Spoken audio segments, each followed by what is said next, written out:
지난 주일의 말씀은 빛 가운데로란 말씀으로 우리가 은혜를 나누었습니다.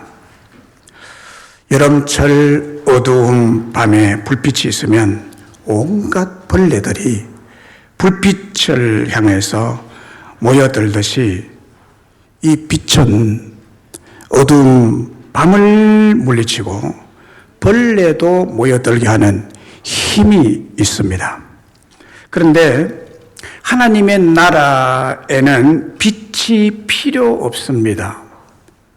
그 나라에는 태양이나 달과 별빛도 필요 없습니다. 천국에는 하나님의 영광의 빛이 너무 밝고 영광스럽고 찬란해서 다른 빛이 필요가 없는 것입니다. 그러나 우리가 살고 있는 이 어두운 밤 같은 세상에는 빛이 꼭 필요합니다. 그래서 주님은 우리들에게 빛을 주셨고 우리들을 너희는 세상의 빛이라고 하셨습니다. 초대교회 시대의 사도들은 다 이와 같이 세상의 빛이었습니다. 마찬가지로 오늘 우리들도 이 세상에 보내어진 빛들입니다. 이 민족에게 누가 빛이 되어야 합니까? 이 어두운 땅, 이 캄캄한 세상에 누가 빛이 되어야 합니까? 제가 바라기는 여러분 한 사람 한 사람이 빛이 되어 빛 가운데 행함으로 빛을 비추어주는 사람이 되어야 할 줄로 믿습니다. 우리 한국교회가 큰 축복을 받고 대형 교회들이 생겨나게 된 것도 믿음의 빛이 되었던 주기철 목사님, 손양은 목사님, 조만식 장로님 같은 분들이 빛 가운데 행함으로 진리의 빛, 복음의 빛을 비추어 주었기 때문인 줄로 믿습니다. 우리나라 초대교회 때 믿는 사람들이 얼마 안 되었지만은 이들이 강렬한 빛을 비추었기 때문에 한국 교회와 한국 사회 전반에 대변혁이 일어나게 되었던 것입니다. 빛 가운데 행하는 빛이 있었기 때문이었습니다. 그런데 지금은 말세의 어두움이 아주 짙게 깔려 있습니다. 우리나라뿐 아니라 전 세계가 지금 어렵고 어두운 것은 기독교인이 빛 가운데 행하지 아니하고 빛이 되지 못하고 빛의 역할을 제대로 못하고 있기 때문일 것입니다. 특별히 오늘 주일은 어린이 주일입니다. 우리 어린이들이 부모들의 소망이요, 우리 아이들이 부모의 사랑이요, 우리 아이들이 부모가 기대하는 자녀들입니다. 이 민족의 미래입니다. 이 민족의 빛이 되어야 할 것입니다. 그래서 이 세상에 빛의 자녀들로서 일어나 빛을 발하는 빛의 자녀들로 자라가고 양육되어야 할 줄로 믿습니다. 그런데 우리의 어린이들이 참 어둡습니다. 세상이 어두운 것처럼 우리 아이들이 굉장히 어두워요. 마음이 무너져 있고 믿음이 무너져 있습니다. 어두운 세상에 방치되고 어두움의 사자들에게 먹히고 있어도 어두움이 깨닫지 못하고 있는 실정입니다. 어린이를 양육하고 있는 부모들이 빛이 되지 못하기 때문에 아이들은 그대로 어두움에 빠져들게 되고 지금 우리의 청소년들 아이들이 어두움에 눌려서 살아가고 고통하고 방황하고 있습니다. 로마 제국 말기에 유명한 두 여인이 있었습니다. 그 두 여인은 성 어거스틴의 어머니 모니카, 또 한 사람은 네로 황제의 어머니 아그리피나입니다.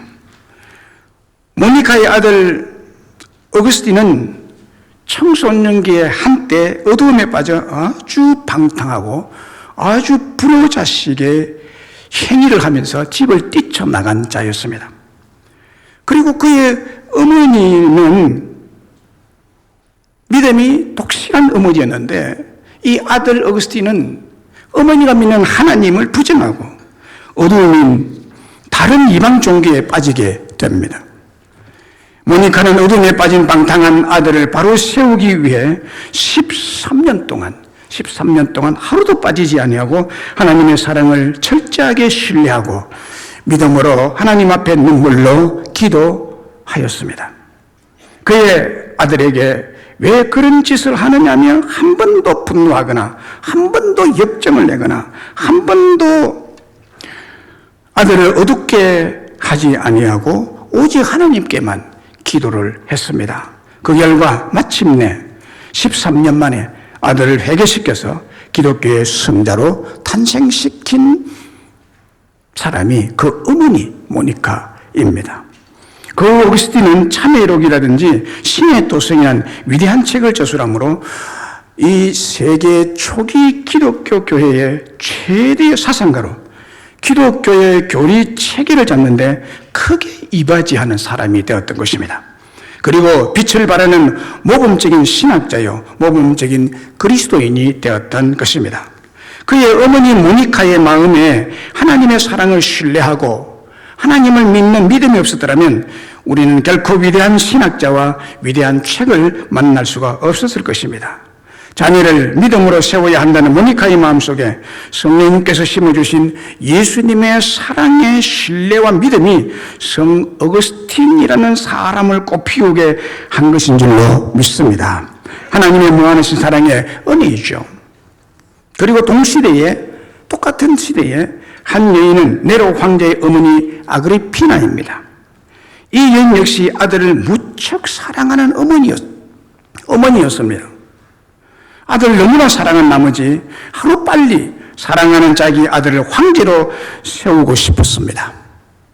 내 사랑하는 아들을 빨리 황제로 세워서 그 황제의 위엄을 보고 싶은 나머지 자기 남편을 암살하게 됩니다. 그리고 사랑하는 아들을 황제의 자리에 앉힙니다. 어머니가 이런 짓을 했습니다. 그런데 여러분, 그 후로 어떤 일이 일어났는지 아십니까? 아들 네로 황제는 세월이 흐른 후 그를 그렇게 사랑한 그의 어머니를 살해하고 맙니다. 네로는 그의 어머니 아그리피나가 사랑하는 자기의 아버지를 살해한 그 장본인, 그 살인자라는 그 사실을 알게 되고 그로부터 마음에 분노가 일어나게 되었던 것입니다.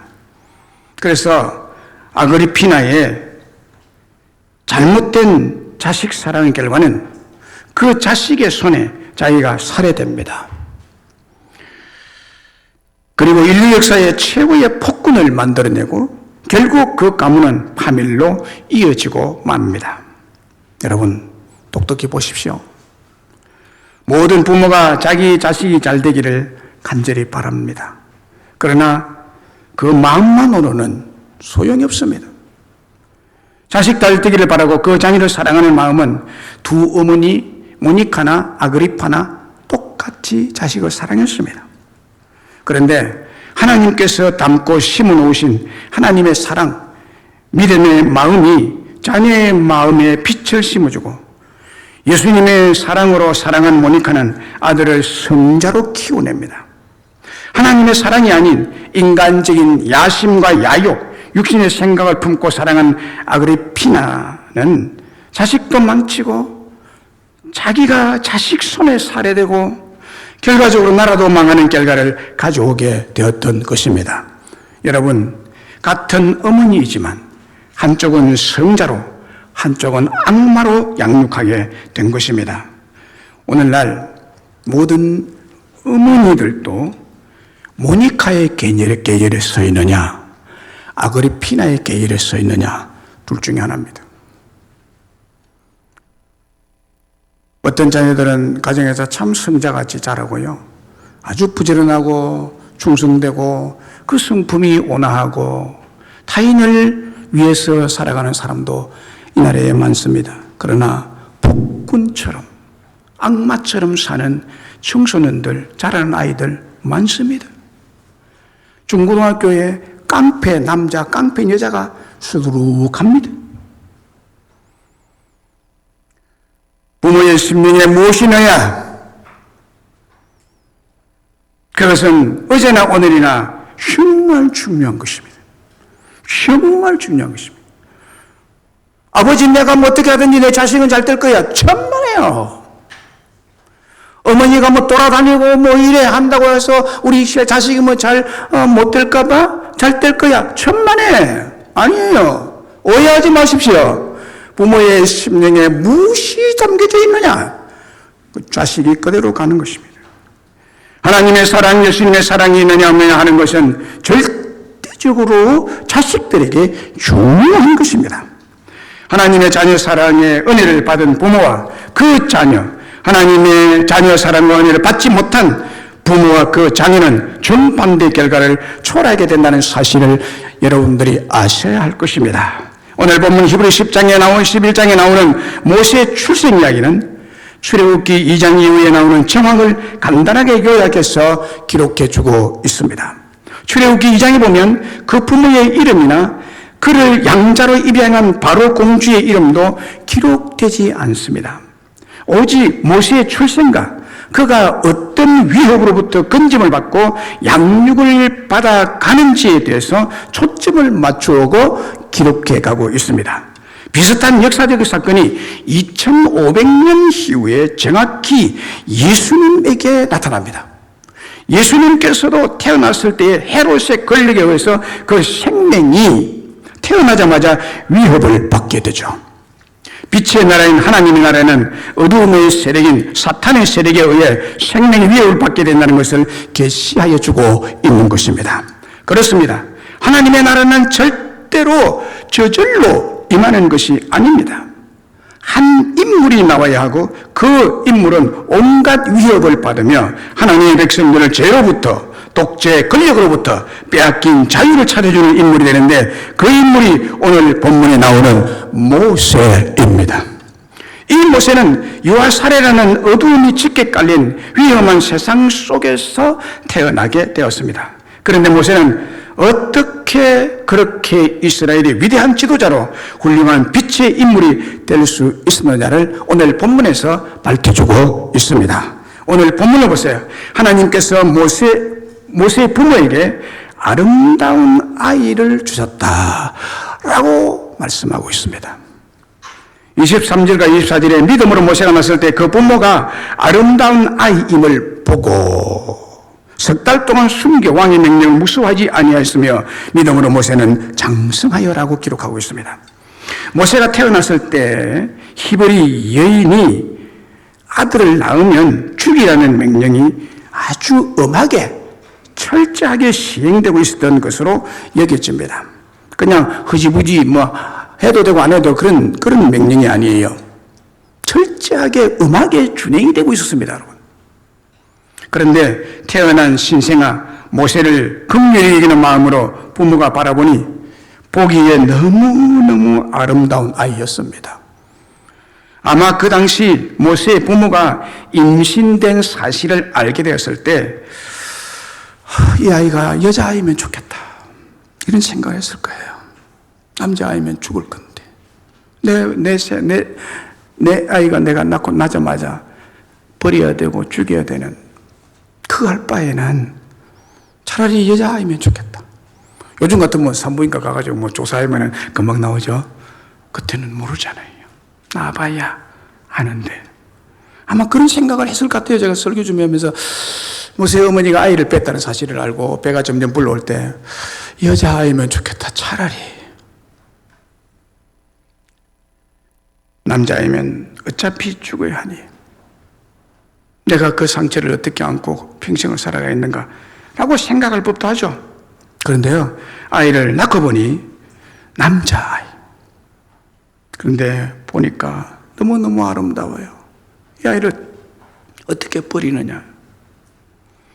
여기에 아름다운이라는 단어는 아스테이온이라는 단어입니다. 헬라 단어인데 히브리 11장이니까. 아스테이온이라는 단어인데 몸이 우아한 아주 예쁘고 잘생긴 부모들이 자기 아이를 보고 참 예쁘다. 어째 그리 예쁘냐. 아이고 예쁘라 그러잖아요.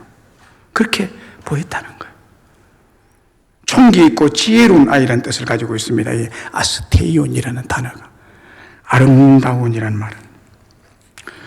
출애굽기 2장 1절 2절에 레위 가족 중 한 사람이 가서 레위 여자에게 장가들어 그 여자가 임신하여 아들을 낳으니 그가 잘생긴 것을 보고, 여기 보니까 그가 잘생긴 것을 보고 석 달 동안 그를 숨겼으니라고 했습니다. 그래, 석 달 동안 숨겼으나. 모세가 태어났을 때 그 엄마가 잘생긴 것을 보고라고 합니다. 출애굽기 2장 2절에서는 잘생긴 것을 보고 했는데,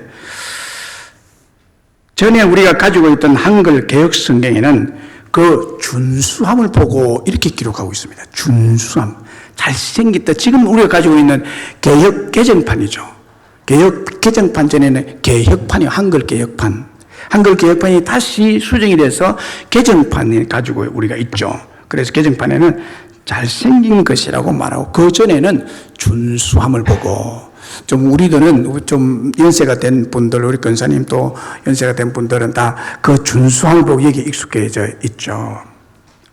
이 똑같은 단어, 똑같은 뜻입니다.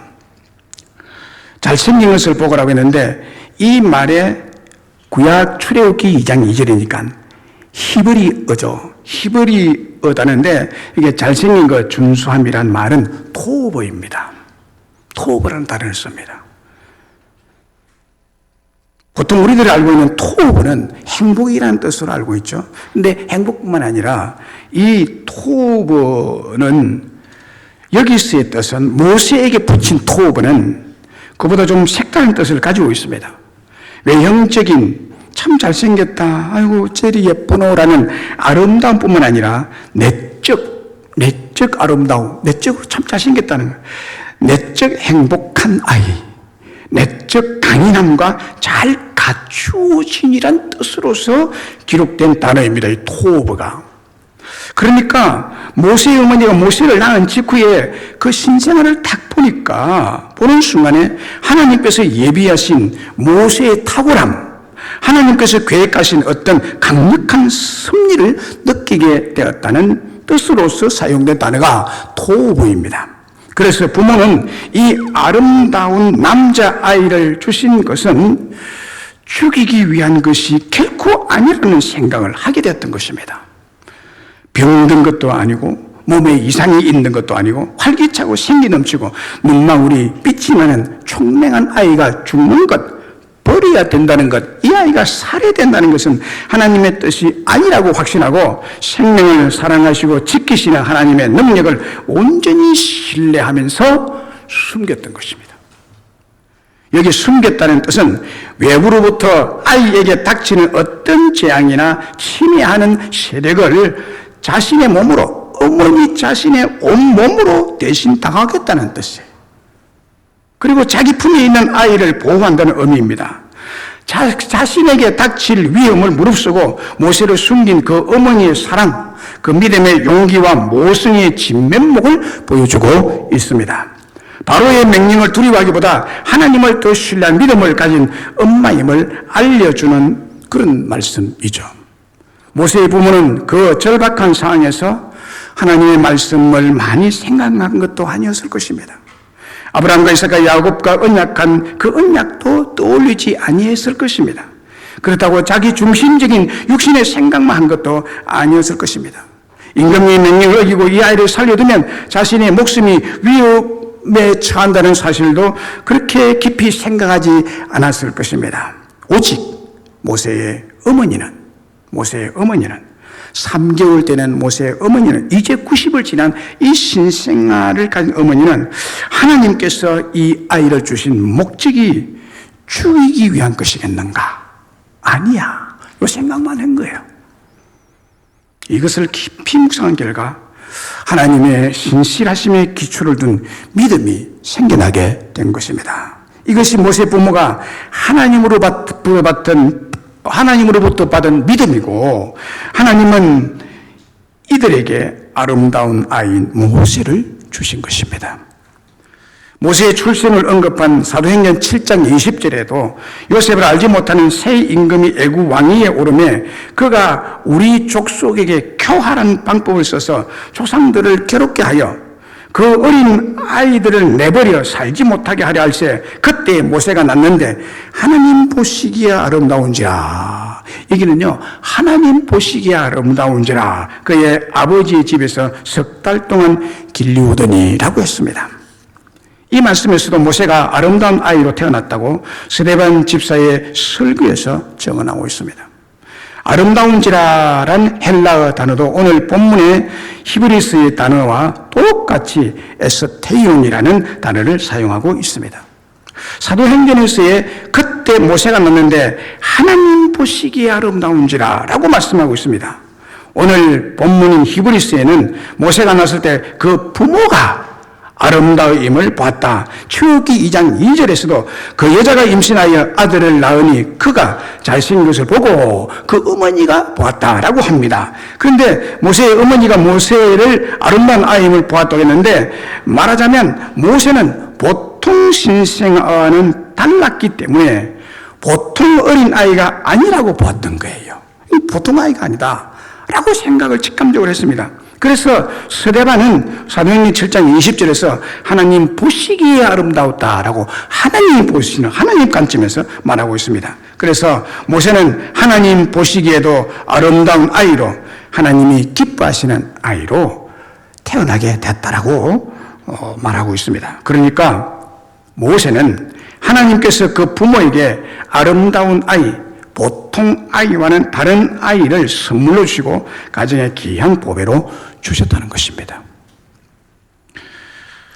여러분의 자녀들은 다 그런 자녀입니다. 정말 아름답고 귀하고 하나밖에 없는 내 자식 이렇게 생각하고 모세의 부모가 그 아이를 보고 아름다운 아이라고 생각한 것 똑같이 그래서 하나님은 우리에게 아름다운 아이, 아름다운 자녀를 주신 줄로 믿습니다. 시편 127편 3절 4절에 보라 자식들은 여호와의 기업이요 대 열매는 그의 상급이로다. 그 젊은 자의 자식은 장사의 수중에 화살 같으니 라고 했습니다. 하나님을 신뢰하는 믿음을 가진 자의 자녀들은 하나님께서 주신 상급입니다. 하나님이 주신 축복이 기업입니다. 마치 장수, 군인의 힘이 되는 화살과 같은 존재라고 말씀하고 있습니다. 얼마나 귀합니까? 얼마나 아름답습니까? 하나님께 주신 이 땅의 모든 자녀들은 부모에게 힘이 될 줄로 믿습니다. 부모에게 기업입니다. 부모에게 상급입니다. 부모에게 축복이 되는 것입니다. 부모에게 우리들의 아이들은 보통 아이가 아니에요. 여러분들에게 아이는 보통 아이가 아닌 아이를 여러분들에게 주셨습니다. 이걸 믿으셔야 되는 거예요. 아이고 내 자식 어째 저리 생긴 너 이것은 성경적인 생각이 아니에요. 세상에서는 없어서는 안 될 그런 귀하고 아름답고 보석처럼 언제나 곁에 두고 보고 또 보고 싶은 존재들입니다.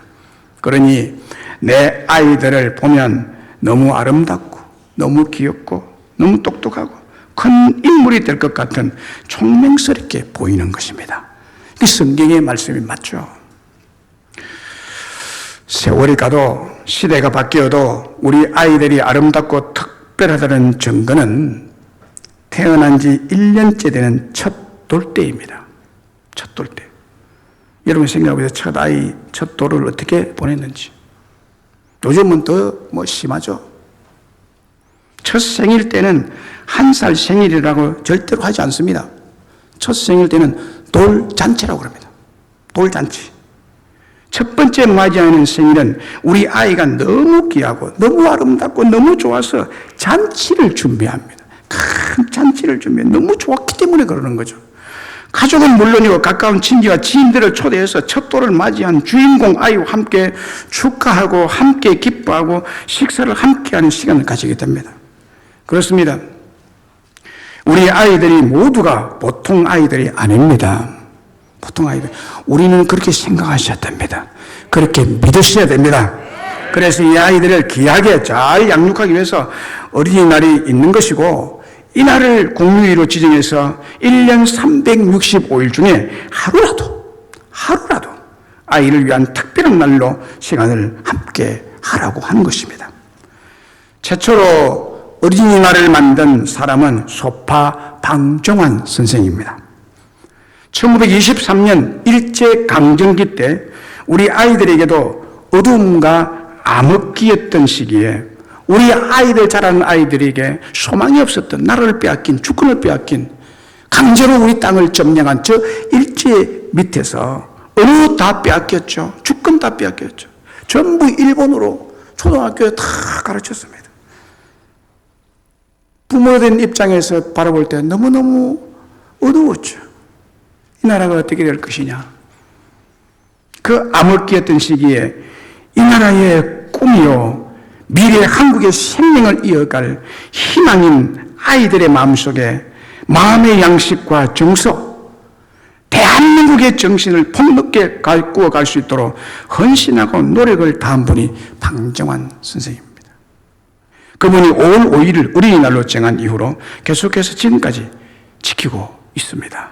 그 이유는 우리 아이들이 모세처럼 아름답고 귀하고 여호와의 기업이요, 태의 열매요, 하나님의 상급이요, 장사의 수중에 화살같이 힘이 되고 의지가 되고 자랑스러운 존재가 되기 때문입니다.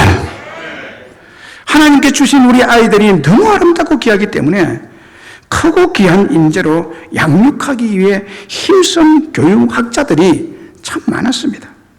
에밀슨, 장작 루소, 마리아 몬테소리, 존 두이, 장 피아제, 요한 페스탈로치 등등이 하나님께서 우리 아이들 위해 헌신하도록 보낸 일꾼들이었습니다. 이들의 헌신적인 노력으로 우리 아이들이 더 효과적으로 훈련받고 양육되는 교육의 질이 크게 높아지게 된 것입니다. 하나님께 주신 우리 아이들이 너무 귀하고 아름답기 때문에 하나님께 주신 은혜요, 큰 축복인 줄로 믿습니다. 자, 하나님께서 이 아이 모세를 통해서 하신 일이 뭡니까? 오늘 본문에서 나타내고 있습니다. 모세가 무슨 일을 했느냐? 이 아름다운 아이가 장성해서 뭘 했느냐는 것을 우리에게 가르쳐주고 있습니다. 그래서 이 아이들이 너무 귀하다는 거예요. 이 일을 하니까 귀하다는 것을 우리에게 지금 말씀하고 있는 거예요. 하나님은 이 아이를 통해서 우리에게 진정한 자유를 주셨습니다. 진정한 자유를 주셨습니다. 자유를 주시기 위해서 이 아름다운 아이를 주셨다는 거예요. 오늘 본문 24절로 29절에 쭉 보면요, 믿음으로 모세는 장성하여 바로의 공주의 아들이라 칭함을 거절하고 도리어 하나님의 백성과 함께 고난받기를 잠시 죄악의 낙을 누리는 것보다 더 좋아하고 그리스도를 위하여 받는 수모를 애굽의 모든 보화보다 더 큰 재물로 여겼으니 이는 상주심을 바라봅니다. 믿음으로 애굽을 떠나 왕의 노함을 무서워하지 아니하고 보이지 않은 자를 보는 것 같이 참았으며 믿음으로 유월절과 피 뿌리는 예식을 정하였으니 이는 장자를 매라는 자로 그들을 건드리지 않게 한 것이며 믿음으로 그들은 홍해를 육지같이 건너서나 애굽 사람들이 이것을 시험하다가 빠져 죽었느니라.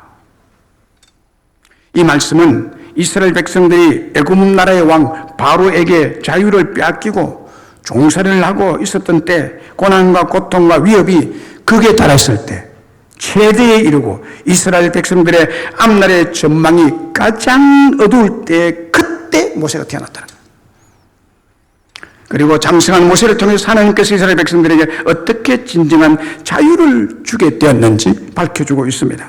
모세는 바로 왕궁에서 왕자로서 앞으로 애굽을 통치할 왕의 자리가 예비되어 있었던 그런 사람이었습니다. 그런데 성경은 모세가 믿음으로 장성하여라고 말합니다. 믿음으로 장성했기 때문에 바로의 공주의 아들이라 칭함을 거절했다.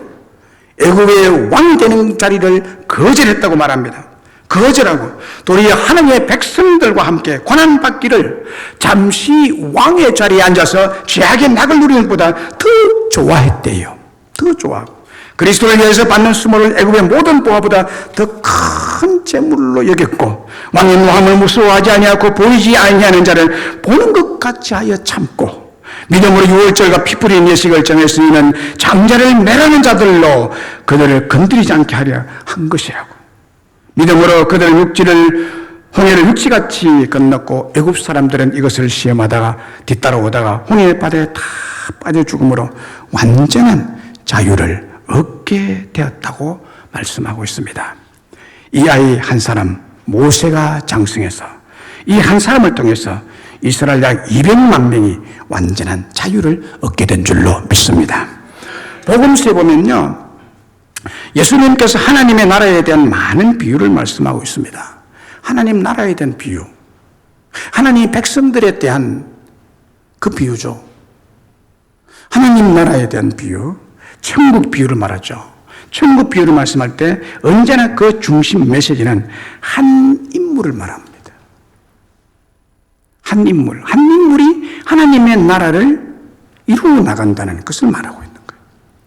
모세 한 인물이 집중되어 나타나고 있습니다. 씨 뿌리는 비유에서 한 사람이 씨를 뿌리러 나갔다고 합니다. 한 사람이 씨를 뿌린다. 열천의 비유에서도 한 신랑을 맞이한다고 말합니다. 이런 양을 찾는 목자도 한 목자를 말합니다. 하나님의 나라는 진정한 자유의 나라입니다. 이 자유를 만들어주는 인물은 한 사람이라는 거예요. 한 사람에 의해서 자유가 주어진다는 거예요. 이것이 예수님이시고 그 예표로 말씀하고 있는 구약의 예표적인 인물이 한 사람 모세입니다. 자유를 얻은 이스라엘 나라는 하나님의 나라의 예표이죠. 그래서 하나님의 나라는 여러분 자유를 주는 나라입니다.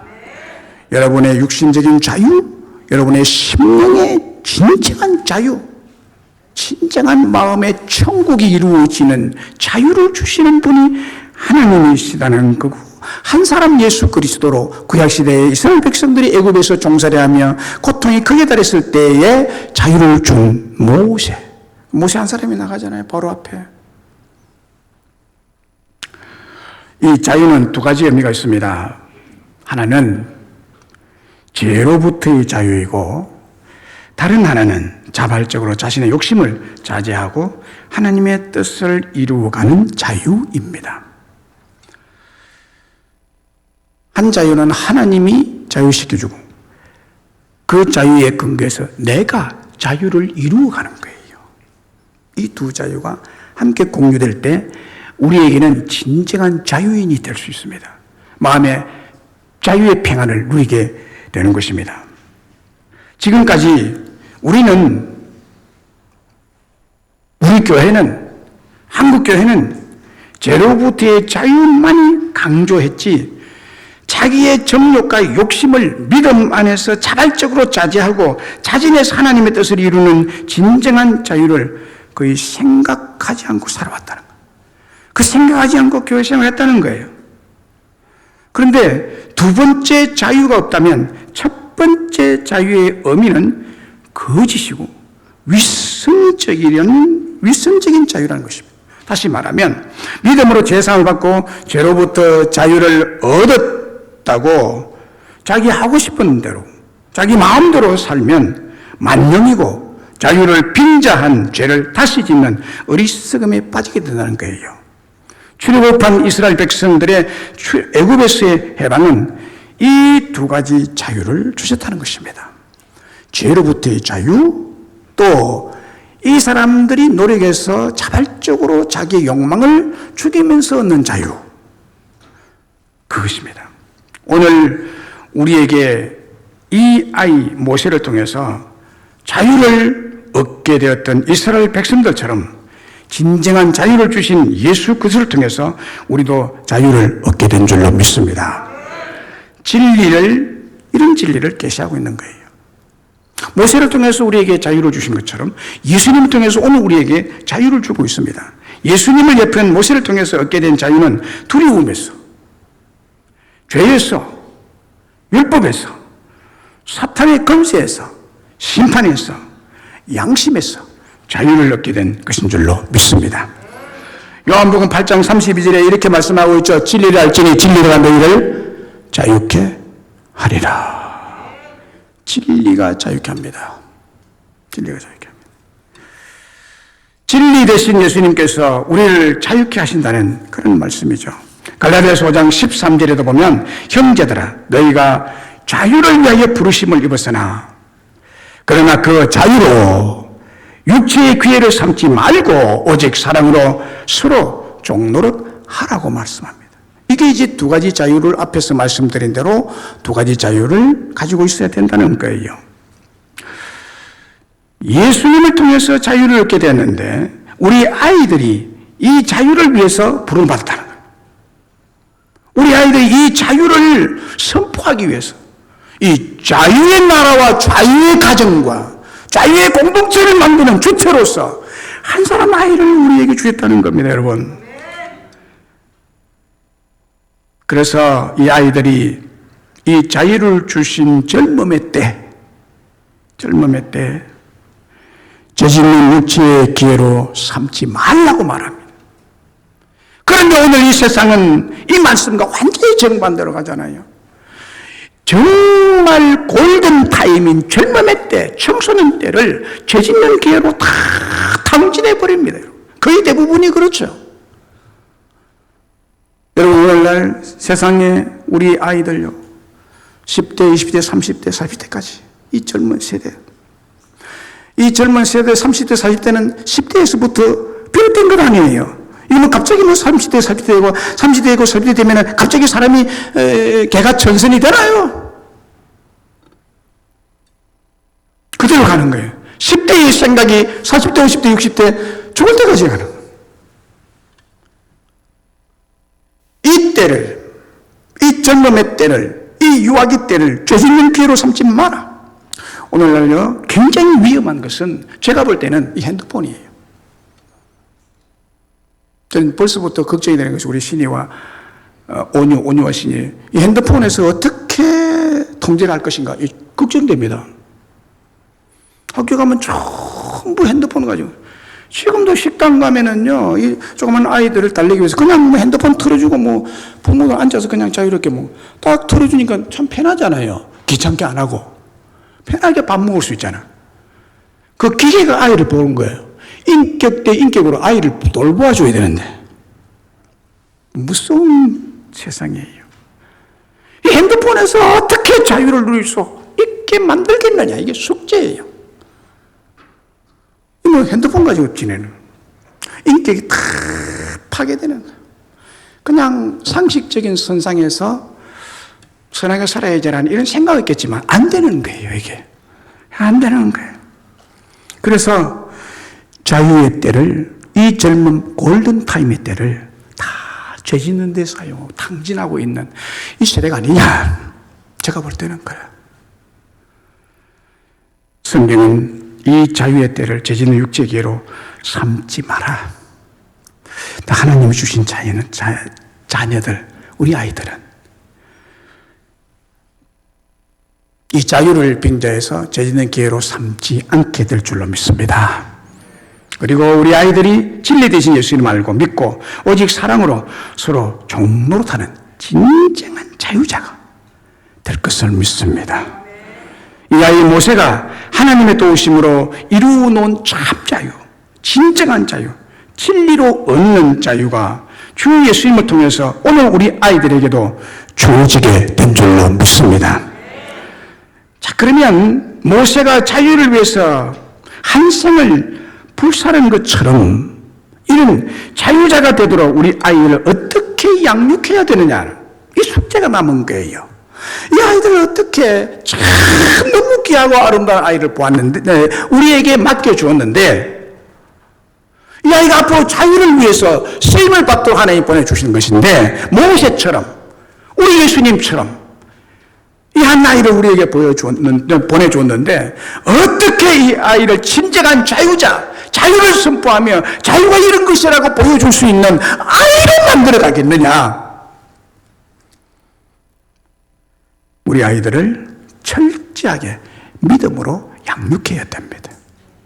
그래서 오늘 모세에 관한 것을 히브리서 11장 믿음을 말하는 장을 제가 선택한 것입니다. 믿음으로 양육해야 돼요. 본문 24절에 믿음으로 모세는 장성하여 라고 말합니다. 믿음으로 모세가 장성했기 때문에 바로의 공주의 아들, 앞으로 대제국 애굽의 왕의 자리를 포기했다는 거예요. 어떻게 이럴 수가 있느냐는 거예요. 인간적으로 생각하면 대제국 왕이 돼가지고 왕권으로서 완전히 이스라엘 나라로 만들어버리면 될 것 아니에요. 오히려 역으로 애국 사람들 다 추방해버리고 이스라엘 백성들만 살도록 만들어버리고 왕권으로 할 수 있잖아요. 그리 안 했다는 거예요. 그리 안 된다는 것을 모세는 알았다는 거예요. 그렇게 안 된다는 것을, 자기가 왕이 되면 그렇게 안 된다는 것을 모세는 알고 차라리 왕권을 포기한 거예요. 어째서 이런 일이 일어나느냐? 믿음으로 양육을 받았기 때문에요. 믿음이 이렇게 하는 것입니다, 여러분. 하나님도 모세가 애굽의 왕이 되는 것을 원치 않았습니다. 그게 아니에요. 여자가 임신하여 아들을 낳으니 그가 잘생긴 것을 보고 석 달 동안 숨겼으나 더 숨길 수가 없게 되며 그를 위하여 갈대 상자를 가져다가 역청과 나무 진을 칠하고 아기를 거기 담아 나일강 갈대 사이에 두었습니다. 떠내려가면 또 큰일이니까. 그 누이가 어떻게 되는가를 알아보려고 멀리 서서 보았습니다.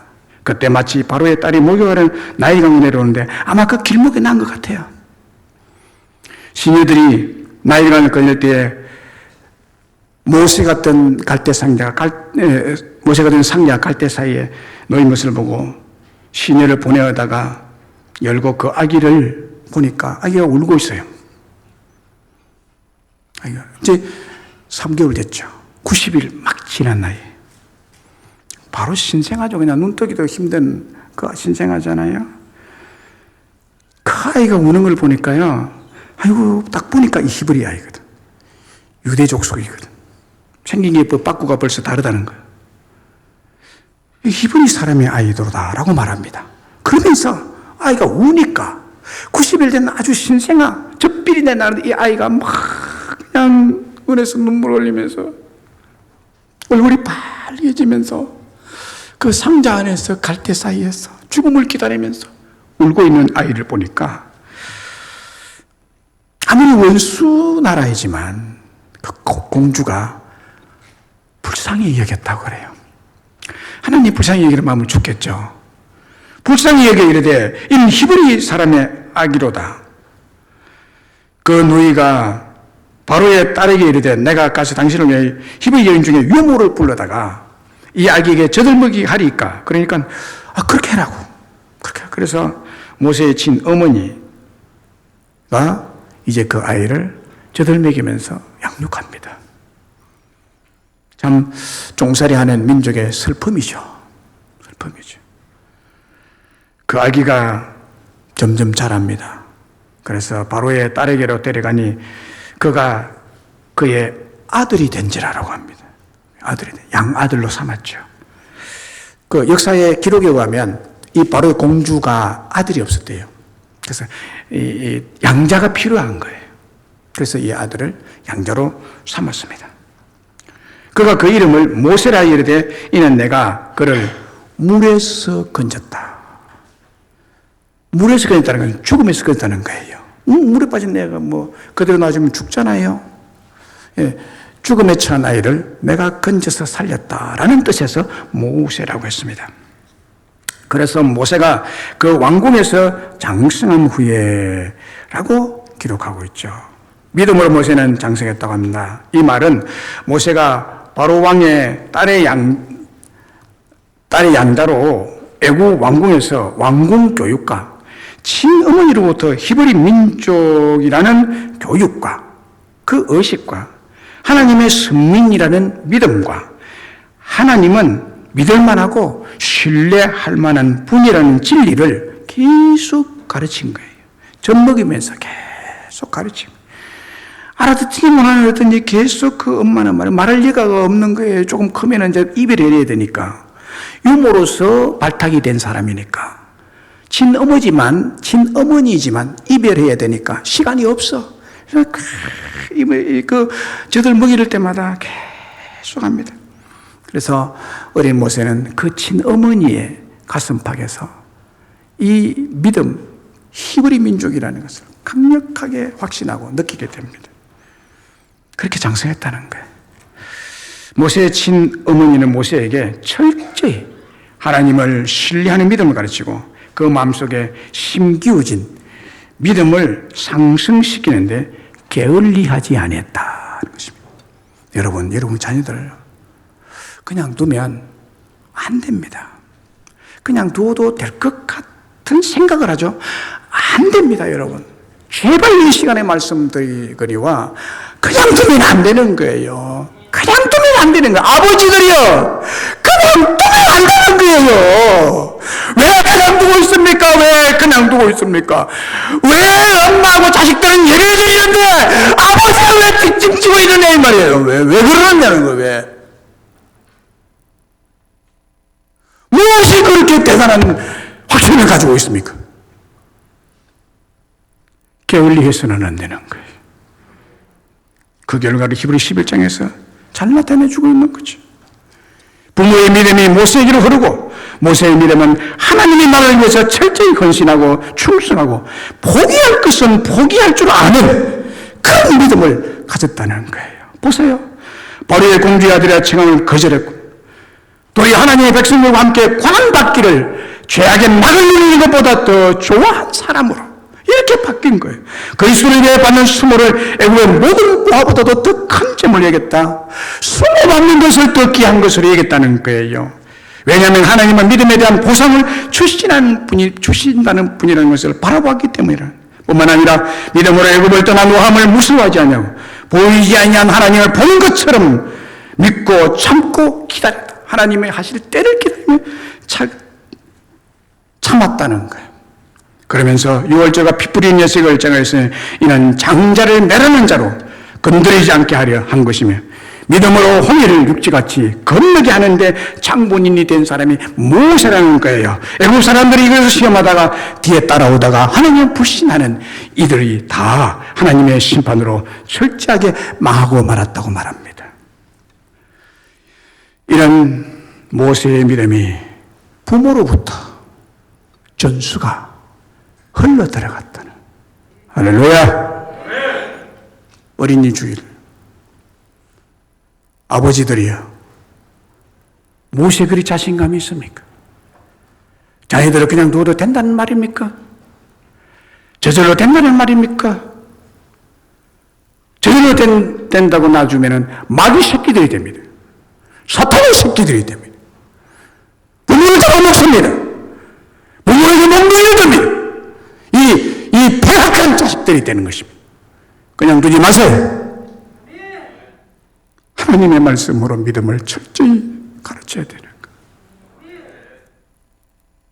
그러면 우리 아이들을 믿음으로 양육할 때 어떻게 해야 되느냐? 본을 보여야 된다. 본. 우리 아이들이 아름답고 귀하고 사랑스럽지만 하나님을 알 수 없습니다. 하나님을 알지 못합니다. 하나님을 볼 수도 없습니다. 그렇다면 이 아이들이 어떻게 하나님을 믿게 될까요? 이 아이들을 어떻게 하나님을 알게 할까요? 이 아이들이 하나님을 신뢰할 만한 하나님이라고 확신을 가질 수 있는 그리스도인 예수쟁이로 만들 수 있느냐? 그냥 두어도 됩니까? 신앙의 자유가 있습니까? 자유니까 네가 커서 알아서 해라. 안 됩니다. 예수쟁인 부모를 보고 어릴 때는 부모를 보고 하나님을 알게 되고 하나님을 믿게 되고 하나님을 신뢰하게 될 줄로 믿습니다. 우리 믿는 부모들은 아름다운 아이들에게 하나님의 모습을 보여주는 샘플, 모델, 본입니다. 그렇게 되라고 하십니다. 우리 부모들은 아이들 앞서 몇십 년을 훨씬 넘는 세월 동안 그 오랜 세월 동안 하나님의 특별하신 은혜와 축복을 받고 경험하고 체험한 자들 아니에요. 그러므로 부모가 아이들과 똑같이 혹은 세상 사람들과 똑같이 살아서는 절대로 안 됩니다. 절대로 안 됩니다. 우리 아이들이 직접 하나님은 알 수 없습니다. 우리 부모를 보고 하나님을 알고 하나님을 신뢰하고 하나님을 믿게 되는 거예요. 예수를 증거하는 부모의 삶과 실천과 모범적인 믿음을 보고 또 그 인격과 생활이 믿는 자다울 때 순종의 모범이 있을 때 예수를 믿으니 정말 좋구나, 예수를 아니 정말 복되구나 라는 감동을 주어야 합니다. 그 감동을 주어요. 하나님을 체험한 것을 간증할 수 있어야 되고, 기도 응답과 이기고 승리한 체험을 보여줄 수 있어야 되는 것입니다. 이것이 믿음으로 모세를 장성하게 한 모세의 부모의 신앙, 그의 어머니 요게벳의 믿음이었을 것입니다. 그러니까 그 어려운 상황에서 모세가 자란 것. 예레미야가 2장 18절로 19절에 이런 말씀이 있어요. 그들의 마음이 주를 향하여 부르짖기를, 딸 시온의 성배가 너는 밤낮으로 눈물을 강처럼 흘릴지어다. 스스로 쉬지 말고 내 눈동자를 쉬게 하지 말지어다. 초저녁에 일어나 부르짖을지어다. 네 마음을 주의 얼굴 앞에 물쏟듯 할지어다. 각 길 어귀에서 주려 기진한 내 어린 자녀들이 생명을 위하여 주를 향하여 손을 들지어다 하였도다 라고 했습니다. 지금 원수 나라 바벨론의 공격으로 성전이 있는 예루살렘이 완전히 파괴되어버렸습니다. 망해버렸습니다. 백성들의 마음이 물같이 쏟아져 내려버린 상태입니다. 가능성이라고는 희망이라는 다 없어져 버린 그런 상황입니다. 그 상황에서 예레미야 선지자가 백성들에게 눈물 흘리며 애곡하며 건면하는 내용이 무엇입니까? 하나님의 징벌을 받아 망한 이스라엘 백성들아, 큰 소리로 주님께 부르짖어 기도하라. 밤낮으로 눈물을 강물처럼 흘리며 쉬지 말고 깨어 기도하라. 눈에서 눈물을 그치지 말고 밤새도록 주님 앞에 네 마음을 쏘아모으라고 건면하고 있습니다. 특별히 19절에 길거리 모퉁이마다 마음이 무너진 우리 어린 아이들이, 우리 사랑스럽고 아름다운 아이들의 마음이 무너져 내려서 영적 굶주림에 쓰러져 있다는 것입니다. 오늘날 어른들의 탐심으로, 부모들의 타락으로, 부모의 복음 진리의 부재로 아이들의 가치관이 무너져 버렸고, 폭력적인 게임과 음란한 것들에 노출되어 방황하고 실험하고 고통하고 있는 우리 아이들을 위해서 해결책이 없다는 거예요. 그냥 하나님 앞에 나와서 밤새도록 눈물을 흘리며 통에 자복하며 울지어다라고 합니다. 부모들의 믿음 없음을, 본을 보이지 못함을, 하나님을 보여주지 못한 깜빡함과 불순종을 용서해달라고 울고 애통하라고 말씀하고 있습니다. 태어난 지 3개월이 지난 모세, 90일 정도밖에 지나지 않는 이 갓난 나이가 갈대상단에서 생명의 위협을 느끼며 울 때, 그 울음을 울 때 얼굴이 붉어지며 피가 터질 듯이, 눈이 튀어나올 듯이 그 어린 아이가 울고 울 때, 원수나라의 공주이지만 모세를 애처로이 불쌍히 여겨 왕자로 삼았던 것처럼 울고 눈에 눈물을 보이실 때 하나님의 긍휼을 잊고 전능하신 능력으로 우리의 자녀들이 하나님의 큰 은혜를 받을 수 있도록 부모들이여 자녀들을 위하여 울기를 바랍니다. 동에 자복하기를 바랍니다. 내 믿음 없음을 용서해 주시고 나 때문에 이 자식이 이렇게 되었다고 하나님 앞에 울며 애통하시기를 바랍니다. 누가 그랬습니까? 누가 여러분의 자식들을 이렇게 만들었습니까?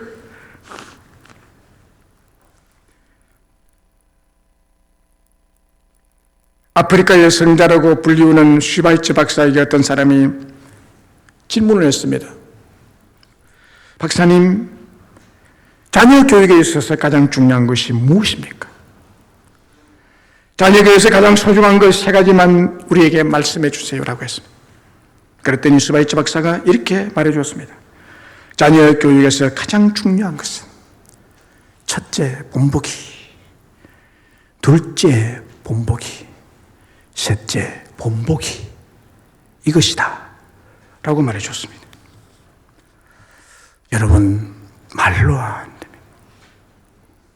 말로 아닙니다. 부모의 본보기는 절대적입니다. 특히 엄마의 믿음의 본보기는 정말 결정적으로 중요합니다. 부모가 믿음의 본을 보이는 것은 자신의 어린 자녀의 평생의 운명을 결정짓는 믿음을 주고 회복시키는 일입니다. 디모데후서 1장 5절에 이는 네 속에 거짓이 없는 믿음이 있음을 생각함이라. 이 믿음은 먼저 네 외조모 로이스와 네 어머니 유니게 속에 있더니 네 속에도 있는 줄을 확신하노라. 디모데의 믿음이 어디에서 왔느냐? 물론 하나님이 주신 믿음이에요. 그러나 그의 외조모 루이스, 그의 어머니 유니게, 그로부터 디모데에게로 이렇게 내려왔다는 거예요. 목회자 디모데의 믿음이 어디서 생겨났냐고 말씀하고 있습니다. 본을 보임으로, 믿음의 본을 보임으로 오늘날 디모데가 생겨났다는 거예요. 그리고 디모데후서 3장 14절 15절에 그러므로 너는 배우고 확신할 때 거하라. 너는 네가 누구에게서 배운 것을 알며 또 어려서부터 성경을 알았나니 성경이 너희 너로 하여금 그리스도 예수 안에 있는 믿음으로 말미암아 구원에 이르는 지혜가 있게 하느니라 라고 했습니다. 어린 디모데의 믿음을 위해서 외조모 루이스와 그의 어머니 유니게가 하나님의 말씀을 가르치고 성경을 가르치고 어릴 때 뿐만 아니라 그 말씀대로 살고 실천하고 순종하는 모습을 보여줌으로 구원에 이르는 믿음을 가지게 되었다는 거예요.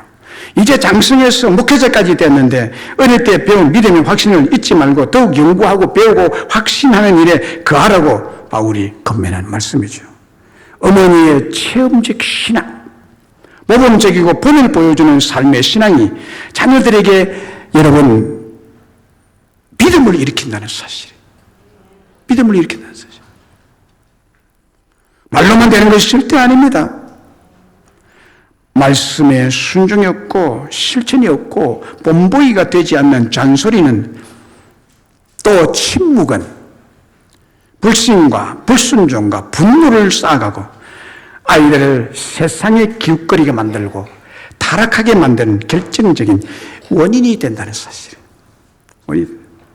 그래서요, 한국교회 중직자들이요, 불신 자식들이 많습니다. 많습니다. 심지어는 목사들도 그래요. 장로 아들, 부직 있습니다. 권사님 아들, 불신자 많습니다. 교회 안 나온 사람 많습니다. 집사 아들, 교회 안 나오는 아주 깡불신자가 되어 있는 자식들 많습니다.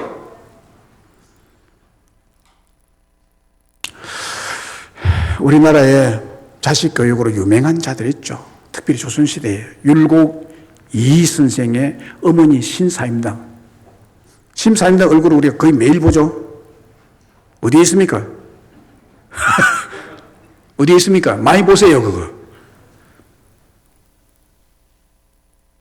신사임당 얼굴이 있습니다. 신사임당, 그 자신도 굉장한 문학가요, 또 예술가입니다. 그림을 굉장히 잘 그렸어요. 당대에, 우리 조선시대에 아주 탁월한 사람이죠. 이 사람이 율곡 이이를 낳았는데, 율곡 이이는 그 아들 중에 세 번째 아들.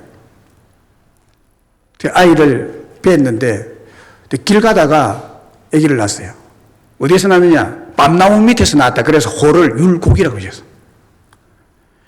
밤나무 율자죠. 신사임당은 떡망이 높고 학문과 그림에 능한 문인이기도 하고 예술가였습니다. 이 어머니가 율곡 이이를 양육했는데요. 그래서 율곡 이이가 자라서 정치인으로 대사헌, 대제학, 병조, 판서 등 최고의 배수를 하면서 임금님을 충성되이 섬긴 그런 인물입니다. 그래서 그의 어머니로부터 3살 때 그를 깨우쳤다 그래요. 3살 때. 그리고 13살에 조선시대의 장원급제 제도가 있었네요. 장원급제, 13살에 장원급제하고 무려 9번이나 장원급제를 한 사람이라고 합니다. 율곡 이 선생의 고백이 전해져 내려오고 있습니다. 내게 글을 가르쳐준 이는 어머니밖에 없다라고 합니다. 어머니밖에 없다. 어머니를 스승으로 여겼다고 합니다. 이렇게 대학자, 큰 인물로 키운 그 어머니의 교육, 그 어머니의 마음. 참 하나님 믿지 않고 하나님 알지 못했지만 우리는 하나님 말씀을 가진 자들이잖아요. 얼마나 좋은 무기를 가졌습니까? 이와 같은 자녀들을 우리가 키울 수가 있는 줄로 믿습니다. 모세와 같은 사람을 키울 수가 있는 줄로 믿습니다. 우리가 잘 아는 한석봉, 조선시대의 3대 스해가죠. 이게 글씨를 얼마나, 한석봉의 어머니 이야기 잘 알잖아요. 캄캄한 어둠 속에 어머니가 칼을 들어서 가래떡을 썰고 아들은 붓을 잡고 글을 쓰면서 내기를 했다는 얘기입니다. 글 공부를 많이 했다고 자만에 빠져 그들먹거리는 아들을 유치게 해서 다시 공부에, 겸손하게 공부에 전념하도록 한 한석봉 어머니의 본을 보인 모범이 대문필가로 만드는 거죠. 오늘 어린이 주일에 하나님 앞에서 우리 부모들이 우리 아이들 양육을 어떻게 하고 있는지 한 번 더 깊이 생각하고 본을 보이겠다고 결단하는 주일이 되기를 바랍니다. 말씀 믿습니다, 여러분. 오늘 어린이 주일에 모세의 출생 사건을 중심으로 하나님 말씀 생각했습니다. 이스라엘 백성들이 애굽에서 종살이하며 고통이 극에 달했을 때 히브리인의 아들이 태어나면 죽이라는 엄한 명령이 내려졌을 때 그 위험한 때 모세가 태어났다고 했습니다. 참 어둡고 위험한 암울한 때 하나님께서 모세의 어머니에게 아름다운 아이 모세를 선물로 주셨습니다. 죽어야 할 위험한 운명 속에서 태어났지만 죽지 않았고 더더욱 하나님의 크신 은혜는 그의 어머니와 함께 원수의 소굴인 왕궁에서 지내며 왕궁 교육과 친어머니를 통한 하나님을 경외하고 신뢰하는 신앙을 이어받게 되었다는 것입니다. 이와 같이 하나님께서 우리에게 주신 우리 아이들도 모세같이 아름답고 귀하고 보통 아이들이 아닙니다. 이 아이들이 우리에게 진정한 위로, 진정한 힘, 진정한 자유를 줄 줄을 믿습니다.